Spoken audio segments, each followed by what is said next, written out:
Hi, this is Laura Mattia with the Barron Financial Group, and I'm talking today about the fact that investing is risky. It is risky business, and it's important to recognize that right off the bat. The world is scary, and investing, of course, as I said, is risky, but Wall Street and the financial media continue to focus only on return and rarely on risk. Yet, an investor cannot make good decisions without focusing on risk. Smart investors know that it really is all about risk management.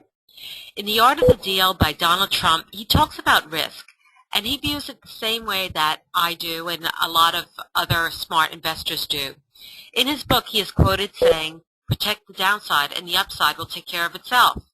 Some of you may have noticed that I use that quote, and a lot of my partners use that quote quite often. Protecting the set downside is all about having a strategy, and it is the key to responsible and successful investing.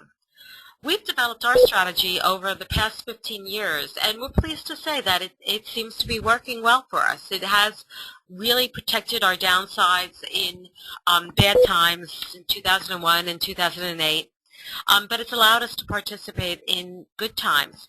And talking about having a strategy is very, very important. And there are a lot of elements to having a strategy. And at some point, I'd like to actually go more into detail on what a strategy would actually encompass. Today, we're going to talk specifically about the risk that is dealt with when we work with asset allocation. Asset allocation is really key to our strategy. So when we talk about asset allocation, we have various different ways of working with that. We have a pie here is an example of asset allocation that we use for our clients. You'll notice that has a variety of different investments in it. There are, if you look at large cap growth and large cap value, mid cap, small cap, there's a section about maybe a quarter of the entire portfolio is in the domestic stock market. And then there's quite a few other types of investments in either international equities and international bonds, so the international markets, and then some other alternative types of investments, such as convertible bonds, natural resources, real estate, and then alternative strategies, as in that alternative asset class that's actually earmarked as just alternative strategies. When we put this portfolio together, we didn't just go out and pick different asset classes and mush them all together and say, okay, this looks nice, and we're just spreading all our eggs all over one basket.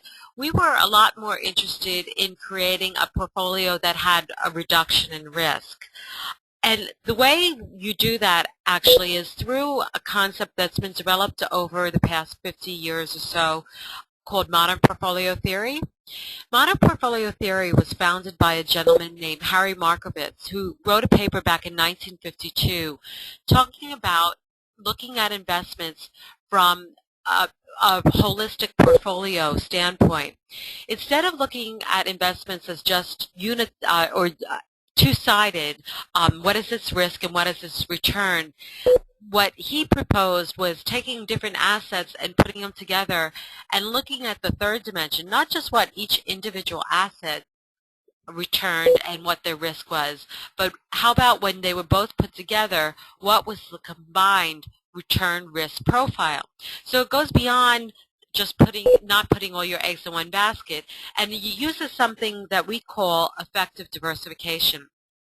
So what we're looking for when we put these assets together is assets that have different patterns of behavior, so that when one investment is going in one direction, the other asset is going in the other, and we get a smoothing effect that provides us with a lot more diversified portfolio, but a lot less risky portfolio. We don't have the ups and downs that are happening in the markets.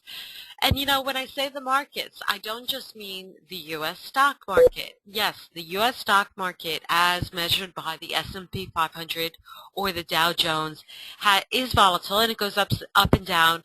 But so does the bond market, and so does the international markets, and so does the commodity markets. And it's important to recognize that all of the different markets have cycles, and they go up and down, and we need to make sure that we work with that movement and that volatility as opposed to just riding the roller coaster up and down. And I'd like to talk a little bit more about why we feel that's so important. And really, it boils down to diversification. So we have an exercise here just to show the power of diversification. For the purpose of reducing volatility, which is fundamental to successful investing and to any other discussion on investments. So this is an example of two investors. We have Steady Eddie. He works with my firm. He works with me. He understands how volatility will cost him money. And notice I didn't say cost him his average return. I'm saying it will cost him cash, hard cash. And then we have Fast Francis. Now, Fast Francis is actually disgusted with Steady Eddie. She tells him, listen, I'm aggressive. I understand that the markets are volatile, and I'm in it for the long run. I'm going to ride the volatility because I know that in the long run, the markets always go up. I believe at the end, I'll have more money. Does that sound familiar to you? Because it does sound familiar to me. I hear that from clients and from prospective clients all the time, that if I just sit tight and I ride the market, that I'm going to be better off in the long run. And that's not completely true, and I would like to show you why. Both Steady Eddie and Fast Francis have $100,000 to invest. And so here is Steady Eddie's performance. You can see year one, 10%, year two, 5%. It pretty much is somewhat of a smooth type of ride in comparison to Fast Francis. It doesn't have the highs like Fast Francis. In her first year, she got a 34% return. But then in her second year, she had a negative 9%. So Steady Eddie doesn't have the lows that Fast Francis had either. We actually look at this overall return as what is the first of all, average return, and so both of them have an average return of 10%, average annualized return of 10%. If you take all these numbers and divide it by 10, it will show you an average return of 10%. But then we look at a second metric, and that metric is standard deviation. And so here we can see that Steady Eddie's standard deviation is 4.5%, and Fast Francis has a significantly higher standard deviation. Now, I'd like to define standard deviation a little bit for you. I know that a lot of people get frightened when they hear statistic talk, but standard deviation is really not that complicated, and it's important to understand because in the investment world, it is the most widely used measure of risk. Now, there are a lot of others, and it is not the only measure of risk, but it is one of the key measures. And what it measures is the degree to which numbers in a series, such as this, as annual returns of an investment, for example, differ from the average. And I'm thinking perhaps this picture really can help to explain here.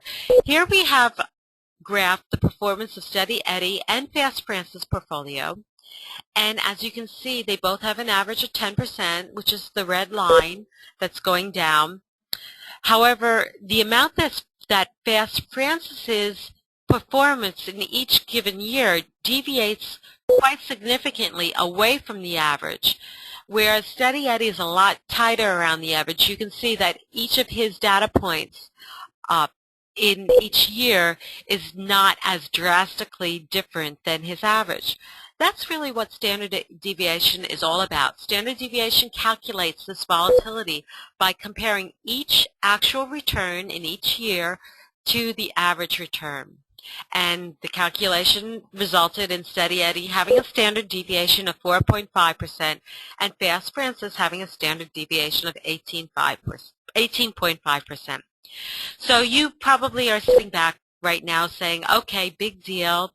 They both averaged out the same. So if Fast Francis wants to ride the volatility, what's the harm? What's the big deal? Okay, so let's take a closer look. What we've plotted here is the $100,000 that each investor had and their ending portfolio balance at the end of each year based upon their average annual return. This is all plugged into an Excel spreadsheet, and it's calculated over the 10-year period. And if anybody ever wants to see a sample of my spreadsheet, if they don't believe me, please feel free to send me an email. But or you can even try it yourself and just verify and validate that these numbers are correct.